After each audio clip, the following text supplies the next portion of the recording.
What's going on there then? What is going on? What have we just witnessed? I mean, there'd been all this promise of Ange Postecoglou football, front foot, playing exciting, I don't know, whatever, passages of play, patterns of play, all this type of stuff. But we were always told it's going to take some time. And yes, it still might take some time. I do totally appreciate this. However, that is the best I've seen Tottenham play football since, let's be honest, like 2017-18. All right, shout out to the away game at Manchester City when Harry Kane had an absolute stormer. We played pretty well that day, but that football today, dominating possession, making chance after chance after chance, everybody working for each other, everybody moving. It's the type of football we've been like just craving since peak Pochettino, and he's got it here already. I mean, there's young players there. It's a largely refreshed squad. I don't know. I need to collect my thoughts. I'm a bit all over the place because that was absolutely sensational. That was amazing. It was beautiful to watch. I mean, Bissouma, Sarr, Maddison, Udogie, everyone was great, but those four in particular, Jesus, man, like, just so good. Just so good. Sarr, I said on Twitter I need to drastically revise my Sarr timeline, I think, because the lad looked like an absolute world beater today. He looked absolutely unbelievable. Just amazing. Just properly amazing.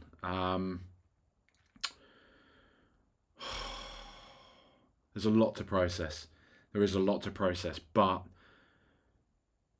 beating Manchester United, now there's only one team left. There's only one team, Premier League team left, that has played at the Tottenham Hotspur Stadium and not lost, and that's Liverpool. It's an interesting fact I discovered before. I didn't discover it. I found it on the BBC. On the BBC match preview, but still, acting like I've done some kind of investigation and I've uncovered something. I just read a match preview. That's all I did. But still, they pointed out on there that United and Liverpool are the only two Premier League teams that have played at the Tottenham Hotspur Stadium and not lost. And now it's just Liverpool. Because, quite obviously, yes, well done, Jack. Tottenham Hotspur beat Manchester United 2-0. I'm going to go in on first. Roy Keane. Wasn't at the game. As you can see, I'm actually dog sitting at the moment. This isn't my house either. It's very nice though. So, Anyway. The punditry. Sky Sports' punditry.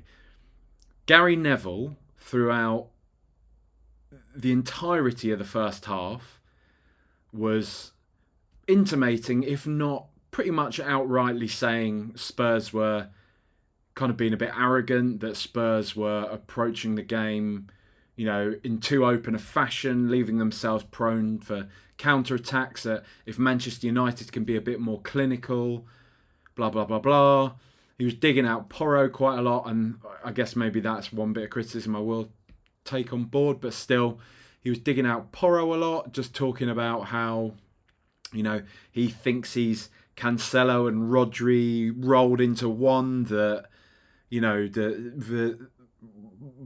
going to be, it's a matter of time before Manchester United take advantage of it, all this type of stuff. And I'm thinking, like, what are you on about? Like, number one, why is it that we always have to have either Alan Smith commentating for us or generally one of the United Mafia or Jamie Carragher?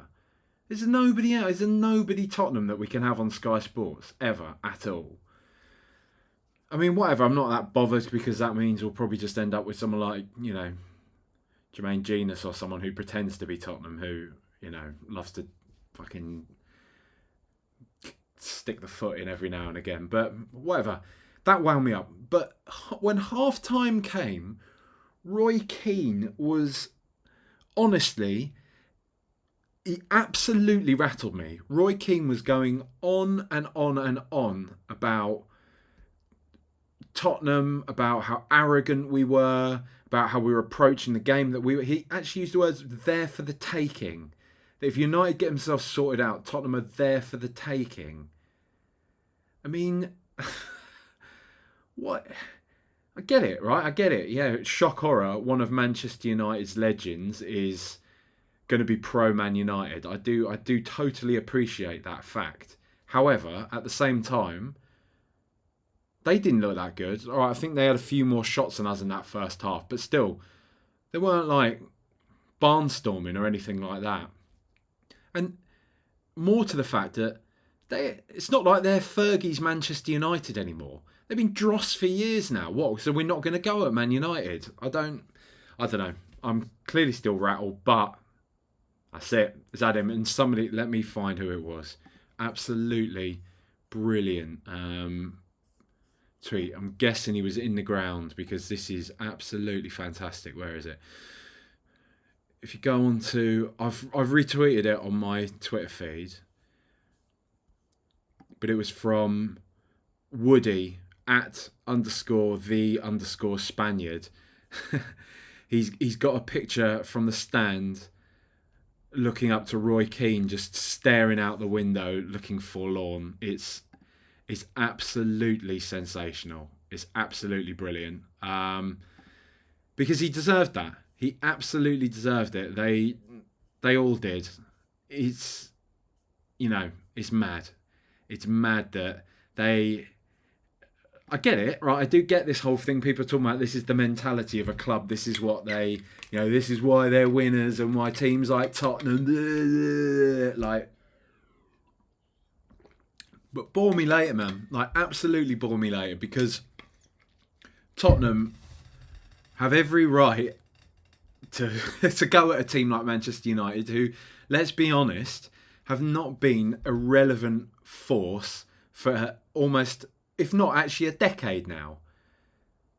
And I get it, right? They would say, well, yeah, we've won the Europa League, we've won 2 or 3 League Cups, I think they won an FA Cup, more relevant than Tottenham, whatever, yeah, okay, I get that, but also, you lot have spent about £1 billion, and all you fucking do is bang on about how you're the best team in the world, And, sorry, you just...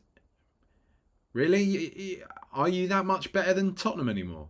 Well, you're definitely not better than Arsenal at the moment. I don't know. We hear a lot of this before the game. We've been hearing a lot about them being back, that Ten Hag is this revelation. And I think probably when you have been watching some of the football they have for the past few years, they are going to cling to at least a growing sense of identity, a momentum that is at least more positive.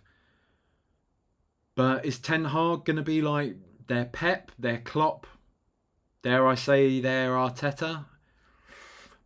Don't know about that. I'm not so sure about that at all. Because I don't see much from them that screams, they're back.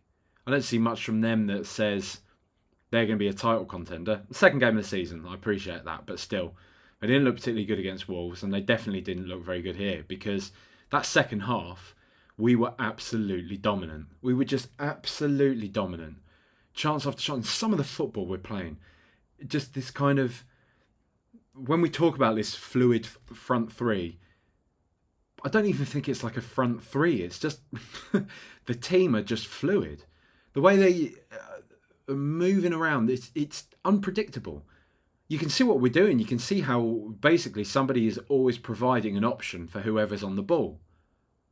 It seems fairly like elementary, doesn't it?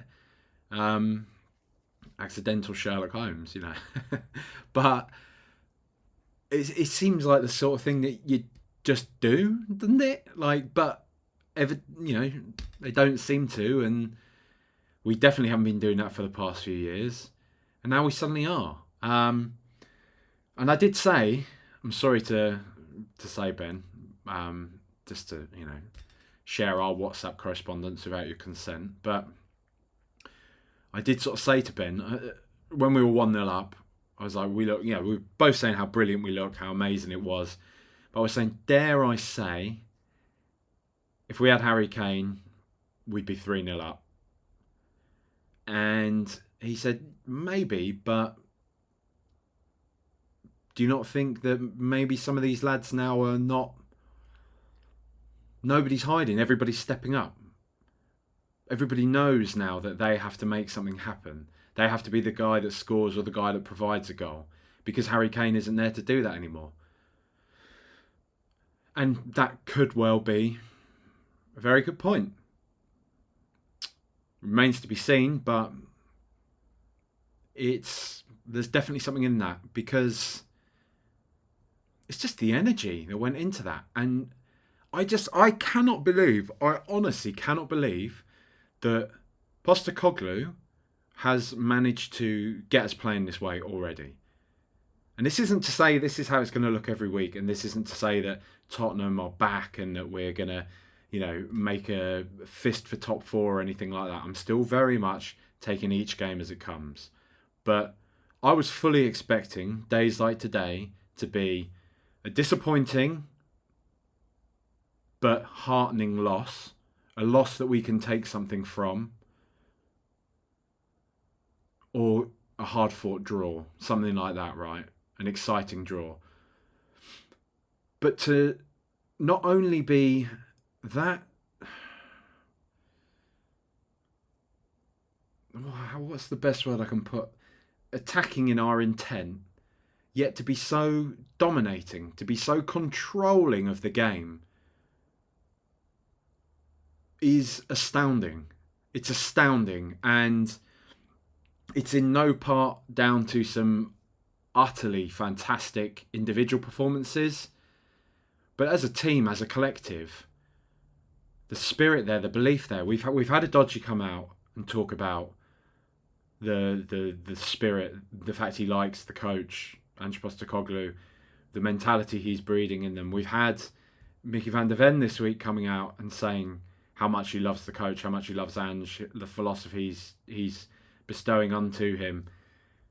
I'm going to bring him up again, but Harry Kane, before he left, all the word was that he might not actually even mind staying at Spurs that much, because you know what, he's already seen a lot to be hopeful for in his short time working with Ange Postecoglou. Obviously that one wasn't meant to be, but there's obviously an aura around this guy. There's a quiet confidence in him, which... He said he didn't like everybody singing his song. I mean, he liked it, but he said he felt that he didn't deserve it. He felt that it was blind faith from people, and it makes him conscious of the fact that he has to repay that faith. And I get it. I like that sort of level of humility to him, and I don't think it's just like, this type of humble braggy stuff. I think he is also genuinely making the point that I haven't done anything yet. There's still a long road to go. Let's not get too excited yet. I do understand that point, but from our perspective, we've had years of miserable, false hope, of boring football, of signings just not even, not hitting the ground running is an understatement, for some of them. And there's just a lot of positive change here, right? Not only in the way that we're playing football, but like I say, in those players. Okay, Bissouma we signed last year, but he genuinely is like a new signing. And I said it at the start of the season. I'm not the only one saying it. Loads of people are saying it. It's not just that trite, throwaway kind of boring observation to make. He's like a new signing. He genuinely is. I mean, the bloke is when you're talking about Moses Caicedo going for, 110 million? Talking about Lucas Lavia going for... No, it's not Lucas Lavia, is it? What's his name? Romeo Lavia. I'm thinking of, who am I thinking of? Lucas Lavia, aren't I? Fucking hell. Jesus. Sort it out. Going for huge fees. You know, Declan Rice going for £110 million. We got Bissouma last year for about 25 mil. We'd all forgotten about him. Bloke is absolutely sensational. We'll talk more about the players individually in a minute, but just that performance today, we've all said that we want something to believe in, that we want football that we can enjoy, we want personnel that we can believe in, we want somebody like Ange Postecoglou, somebody that actually, you know, embodies the values and the principles of the club.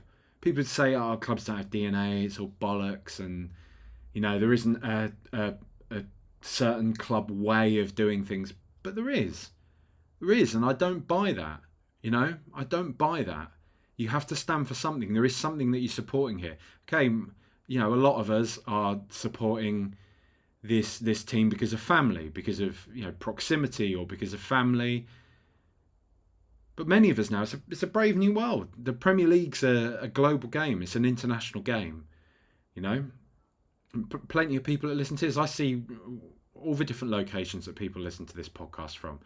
Maybe some of those are expats, yeah, sure. But, you know, plenty of Americans, plenty of Australians, plenty of people all across Europe. Whatever, I don't know, it sounds like some stupid humble brag now. I'm not doing it in that way. My point is that people are going to be drawn to football clubs for various different reasons. I know from having done some tweets about this before, what's drawn a lot of Americans to Tottenham is the whole mythology around the club, is playing football the right way. Is number one, being the underdog. I was not aware, but apparently, you know, my understanding of, you know, American sporting culture is that they love the winner, that they love, you know, losers are second place, you're top of the losers, and that doesn't matter. You have to win. Everyone has to be the best. But I actually come to understand that a large part of American sporting culture is rooting for the underdog. And I think that's a fairly universal thing, but it seemed to be anyway from a lot of the, you know, American Spurs fans who were talking to me. This was a couple of years ago now. It was during lockdown, and I was just, you know, I don't know, I can't remember how I got onto it. They were just saying that, yeah, one of the big things about Tottenham is the sense that they do things the right way, they play nice football, and that you can sort of, you know, hitch up to Tottenham and not be accused of being a glory supporter, but also know that they are an underdog that is maybe capable of doing something special. One of these days, they might be able to get there doing that.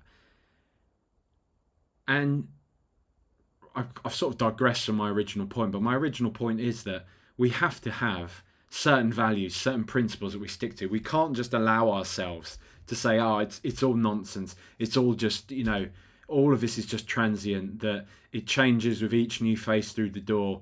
Because no, that doesn't breed, you know, a culture at a club. That doesn't breed any sense of dynasty, of anything. And it means that you end up like we have done for the past few years, and dare I say, like Manchester United have done for the past few years, signing any old player who doesn't fit any type of cohesive vision or plan or anything like that. You just have some blokes. You have some blokes who wear your shirt and go out and get paid money to kick the ball about, win some games, lose some games, draw some games.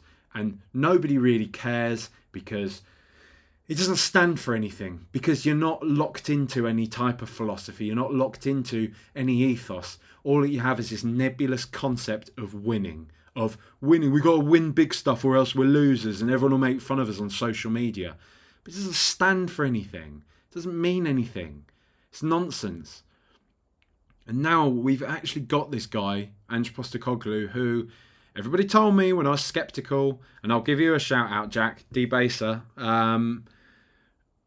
He said to me, look, mate, I watched a lot of Celtic. Just give it a chance. I'm telling you, mate, this fella is Tottenham. He is Tottenham. Like, he just is.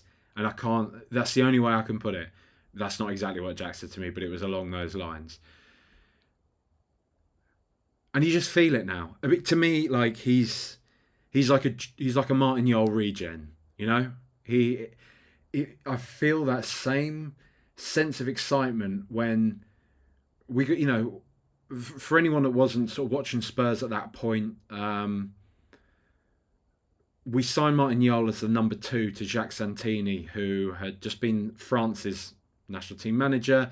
He had something of a reputation. It was seen as not quite a glamour hire, but it was seen as a serious appointment, at least for Tottenham. It was a big appointment, and it was serious. And it was just a catastrophe. It was awful. It was like another Nuno Espirito Santo. It was, you could see straight away that the football was boring. Nobody was buying it. Nobody was believing in him.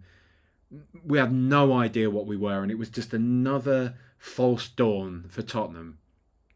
And then out of nowhere, Martin Jol comes in, and he takes the job. And there's a joke like Martin Jol back then. He was a very funny guy, and maybe football's changed a bit, but I think at that point the club still used to do like the AGMs where they'd get the fans in and all that type of thing. And Martin Jol used to tell some very funny stories about the time he was like, oh, well, don't worry, I always knew I was going to be number 1 because Daniel Levy said to me, this other guy's shit, but he's got a bigger reputation than you. So, we know in a few games' time he'll quit and then we'll make you number 1. Kind of. It's obviously a joke, but it was just, he had a very good way of speaking like that. And that's kind of what it was like.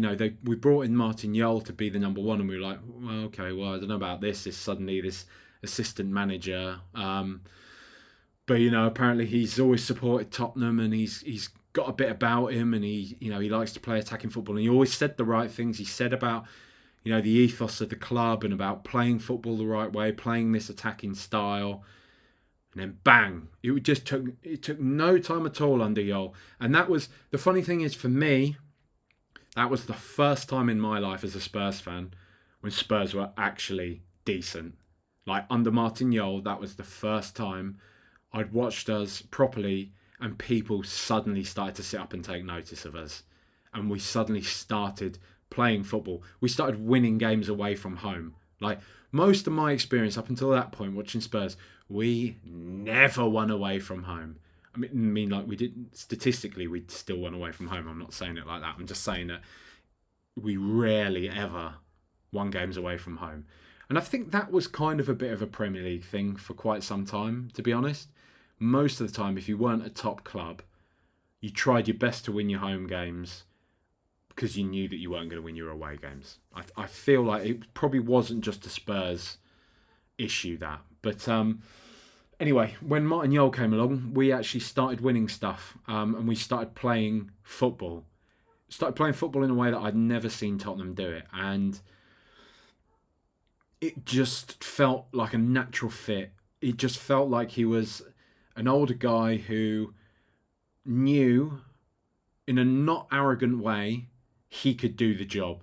He understood that people were going to doubt him. He understood that he didn't have the big reputation, but also he knew what it took to win, to inspire footballers. And you just feel that completely from Ange Postecoglou. I feel that completely from him, that he is just somebody that he backs himself, and I'm sure he backs himself an awful lot more in private quarters than he lets on. He's very humble, and I don't think it's fake humble. Or faux humble, isn't it? I think that's the term. I don't think he's faux humble in press conferences and all that type of thing. I think he's very genuine when he says that he wants to earn people's respect and everything. But I do think he knows, in a way that, not a lot of people like to admit when they know they're good at something. But I think he knows he's good. I think he knows he's the shit, if I'm brutally honest. He backs himself. He backs himself to, like I was saying in the pre-match preview, and I don't mean this as any disrespect to Australians, but I'm sure you all know, because you are football fans in Australia, and I'm sure you are all pulling your hair out, as Ange Postecoglou was saying of the Matildas and their World Cup campaign, how good it's been to inspire Australia, a typically non-footballing country, into watching football, into taking notice of it. But I'm sure you will know, you'll be pulling your hair out of how unseriously football is taken still. It's definitely changing, right? But it's, It's different. That's why a lot of you are staying up till Christ knows when to watch us play in pubs and bars and everything across the world. The fact that Ange Postecoglou has come from a culture, essentially, that doesn't back football, that doesn't really take it seriously, win the Euro, well, not the Euros, you know what I mean, the regional cup, the Asian Cup with Australia.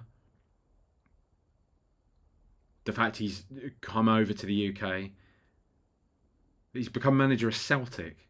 One of the biggest, let's be honest again, one of the biggest football clubs on the face of the planet. Historically speaking, their league doesn't do them any favours. The league that they're in doesn't do them any favours, but that's the rub, isn't it? He's come over there, done a great job, and now he's in the Premier League. First ever Australian manager in the Premier League. I don't need to tell any of you that. I'm just, spitting. It's astonishing, and you can tell he does back himself, and too fucking right, mate, because I've watched Spurs for long enough now, and many of us have watched Spurs for long enough to know when something feels right and when you can tell pretty swiftly that it doesn't. I'll be brutally honest, even when we were doing well under Antonio Conte, it never felt right. Nothing about him was Tottenham. Never was. Same with Jose Mourinho, Nuno Espirito Santo. A fairly unlucky guy in some respects. I mean, he was lucky in that he got the Tottenham job in the first place, but it just, whatever. We don't need to talk about that. But in Ange Postecoglou, he is Tottenham. He has inspired this group of players to not only get over the loss of Harry Kane, the talisman, but he's gotten a buzz around the club again. He really has. Look at it. We're suddenly enjoying watching Tottenham again.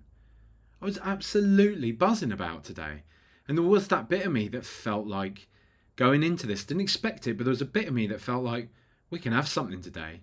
But I just want to reiterate, I was not expecting that type of performance, because that was truly, truly sensational. That was obscene. Obscene. What a performance. And this isn't to say it's going to be like this every week. This isn't to say it's going to be like this every week. It isn't to say that we're not going to have any sort of, bumps in the road, that things aren't going to be difficult.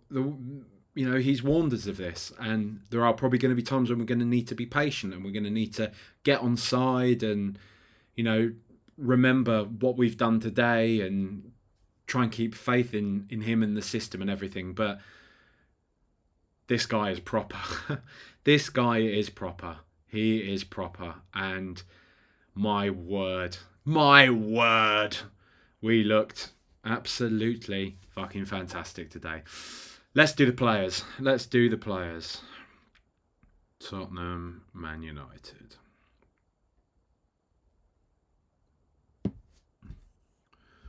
So, Vicario, you know what? He's come under a lot of stick from me these past few weeks.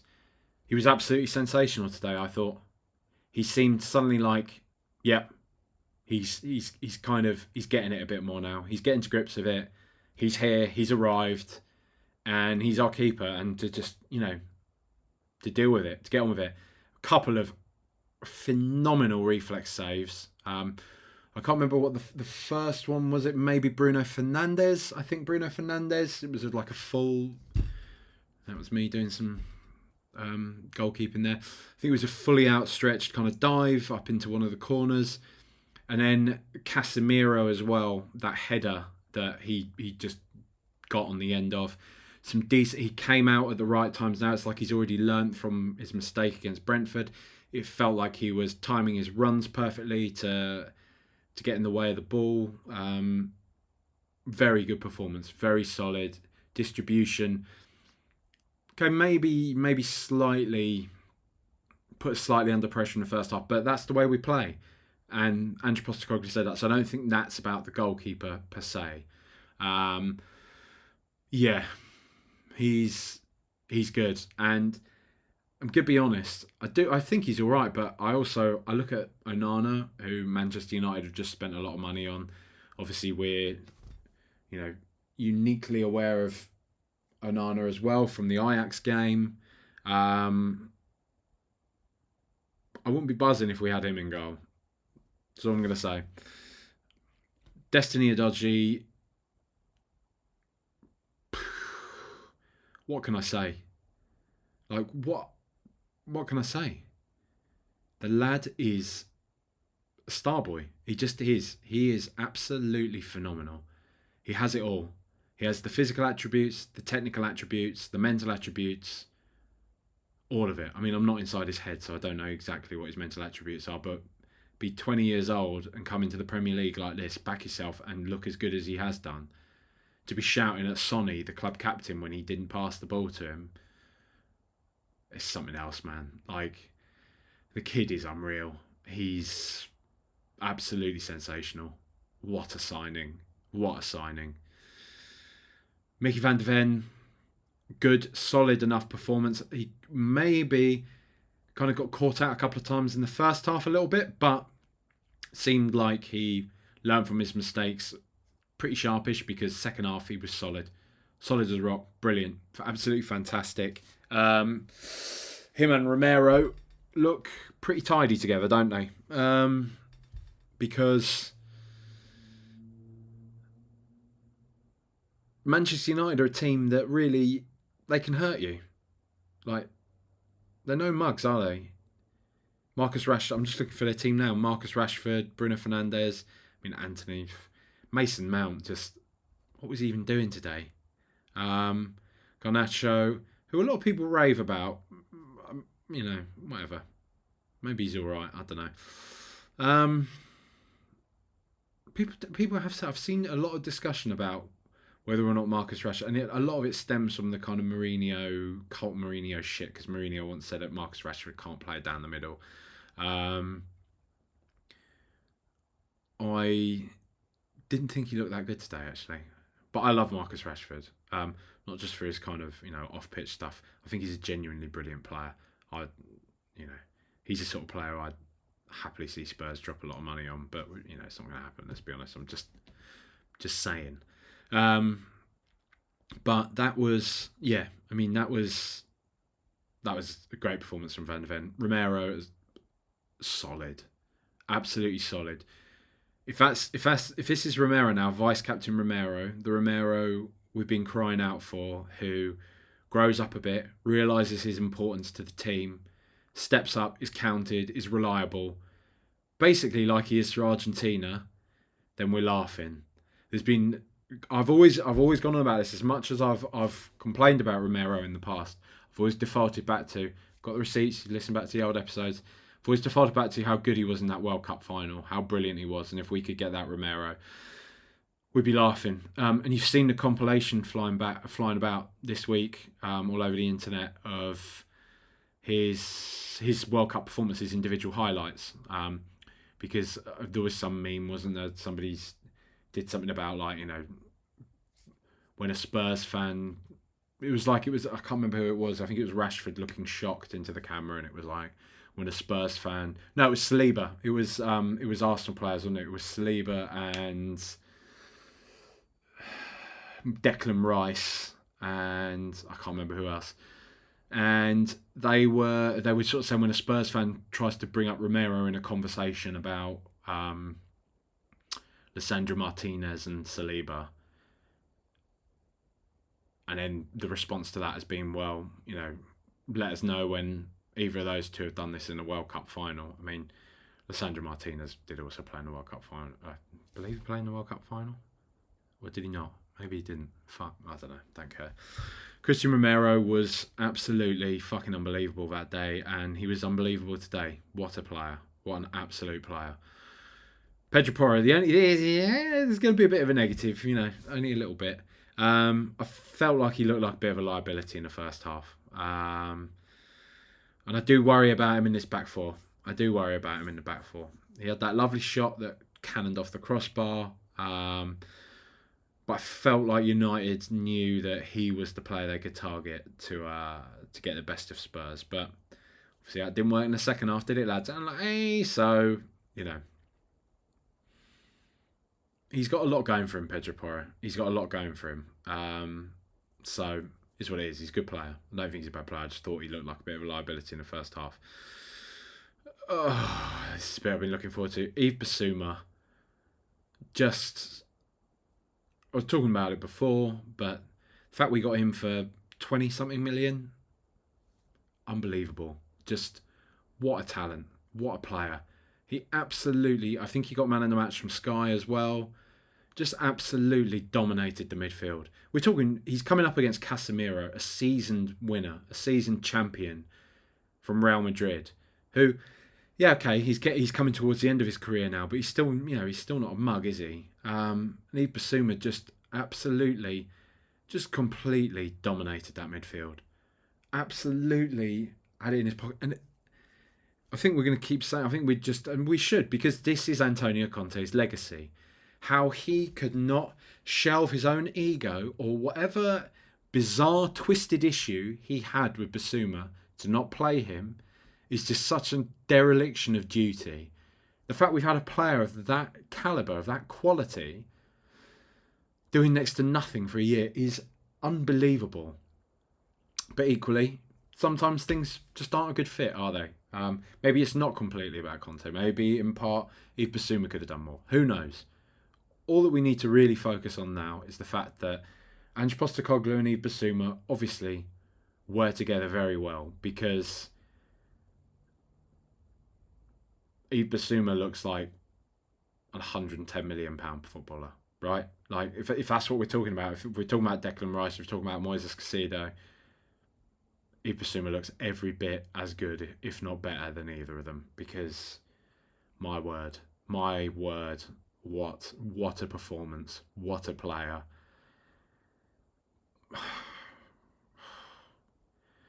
Pape Matar, again,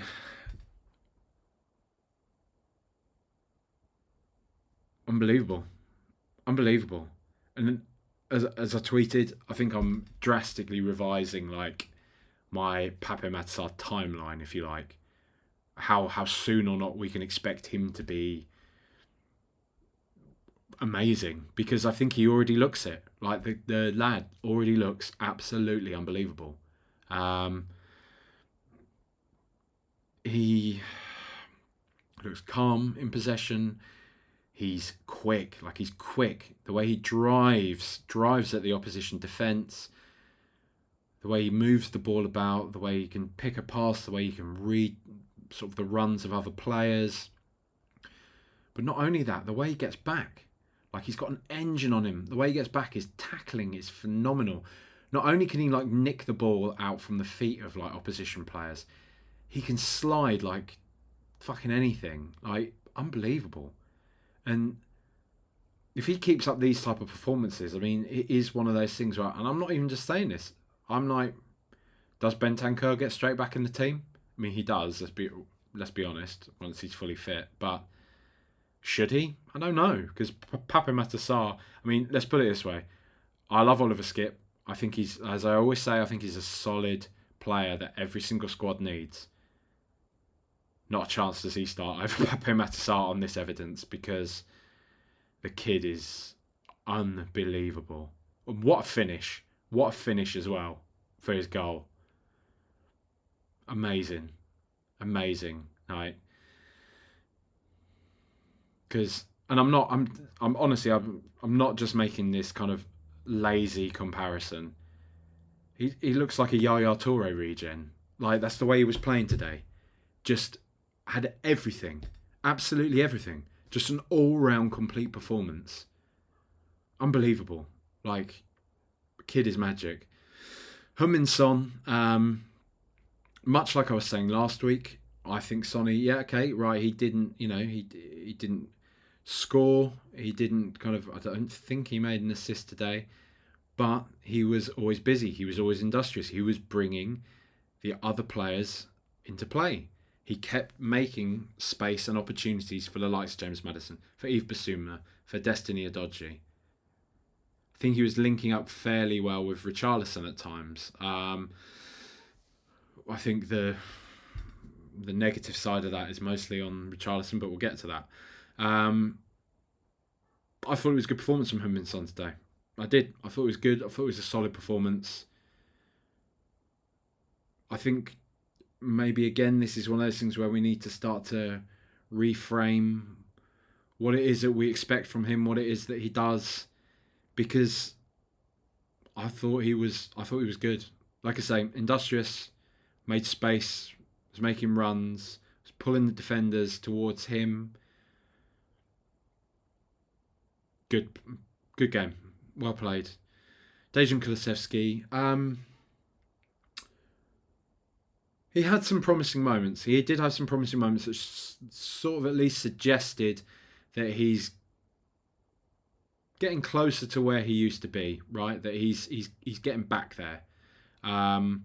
Wasn't a vintage performance from him today, but still, like I say, maybe getting back there.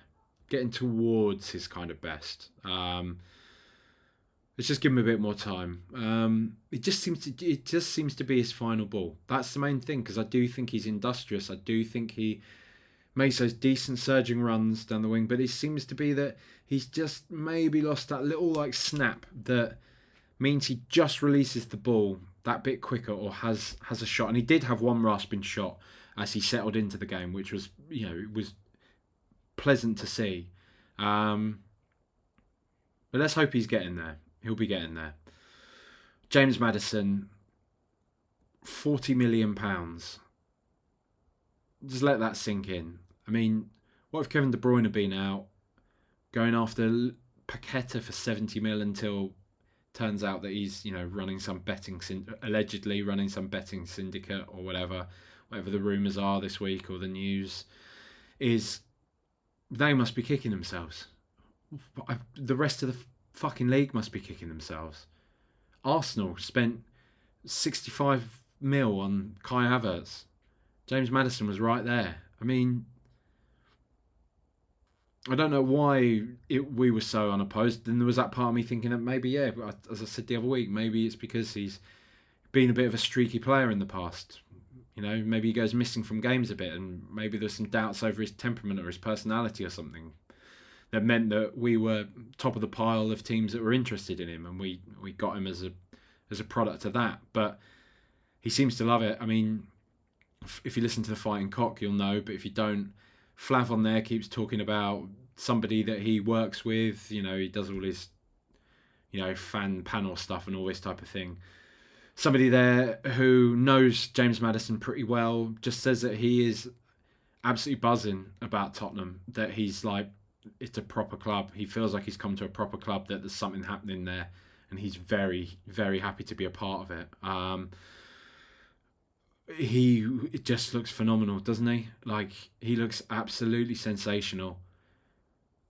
He's got many of the kind of attributes that we had in somebody like Christian Eriksen, in the way in which he can pick a pass, the way in which he can read the play, his technical ability, his deliveries off the corners are obscene.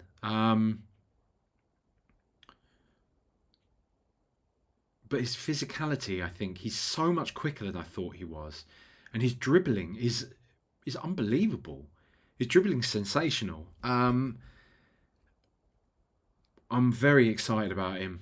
I mean, what a player.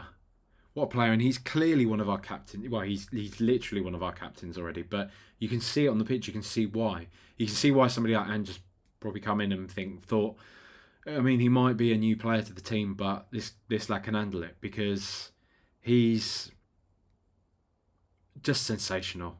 That's amazing. What a performance. And how exciting. I mean, Sarr, Bissouma, Maddison. That is an exciting midfield. And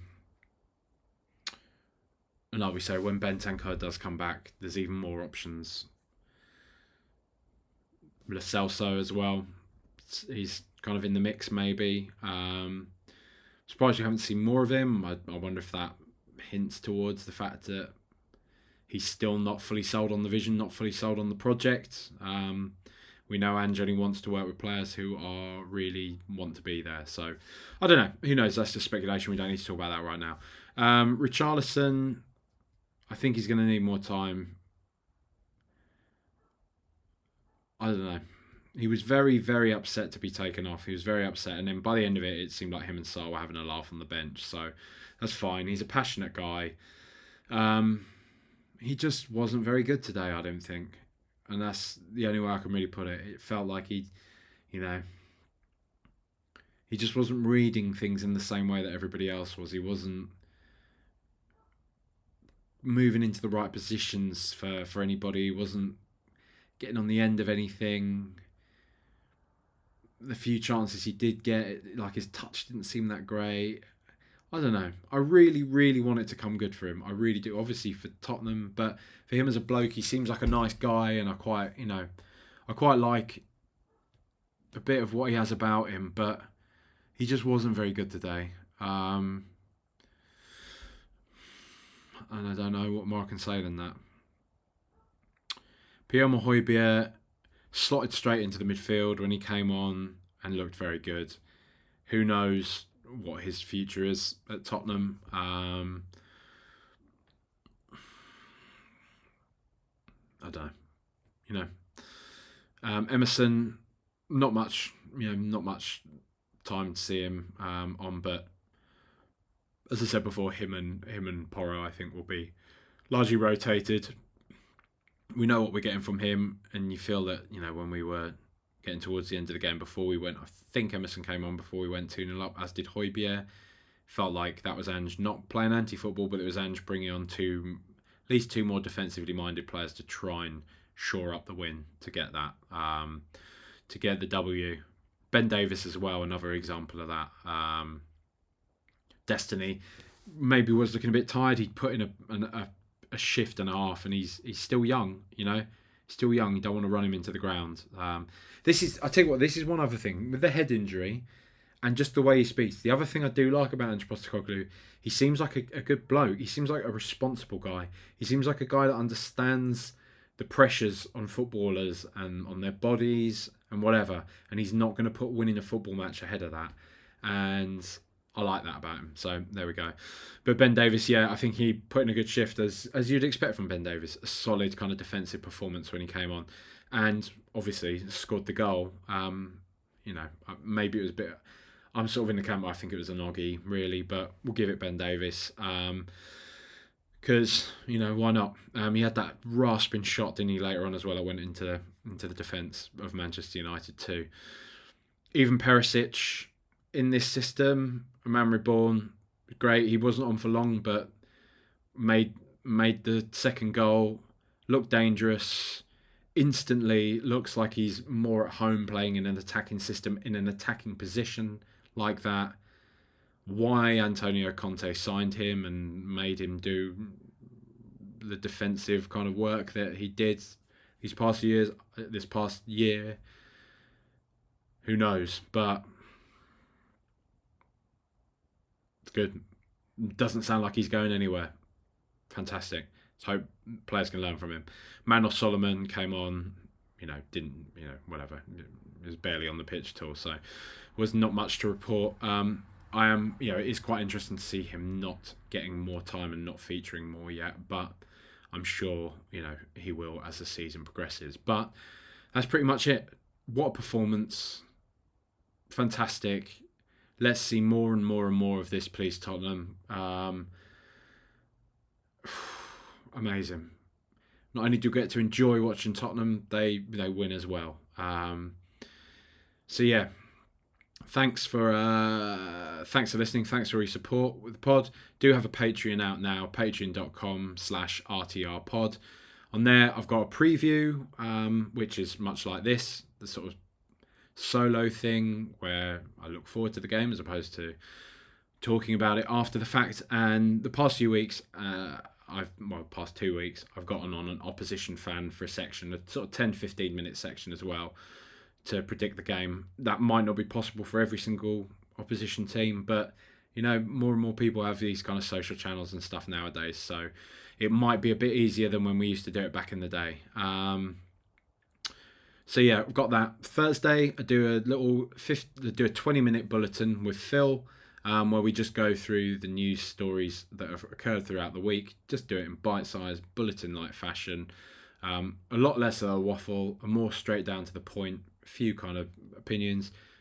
A few people who listen to that actually quite like it. They quite like having that kind of bite-sized thing to get their teeth into. We've also got a monthly podcast with my friend Jack. He's not a Spurs fan. He's a Derry City fan, Juventus fan, playwright, football writer, funny guy, called the Robbie Keane Ultras, where he's going to give an outsider's view every month on how he thinks Spurs are doing. First episode came out pre-season, and I believe the next episode should be next week, or maybe a week. I don't know. I can't remember. I can't look at a calendar at the moment. But yeah, and there'll be some more bits and bobs to come throughout the season. I want to do some more sort of longer form documentary style stuff, maybe if I get the time or whatever. But I've got some thoughts. I'm ruminating on that. So yeah, RTR. What is it? Patreon.com/RTR pod. But yeah. If you can't do that, that's absolutely fine. I understand it. I understand what it's like right now. So please, if you can just support the pod in another way, which is to share it, to retweet the tweets when I put them out, send it to your mate who's a Spurs fan. Say, listen to this melt, or put it on Reddit, wherever you can share stuff. Just share it, please. Leave a rating, leave a review. Lovely to see the podcast grow more this year. And I also do these as like little video things on YouTube now as well. So you can, marvel at my ugly mug. Hello, if you are watching at the moment. Anyway, come on you Spurs.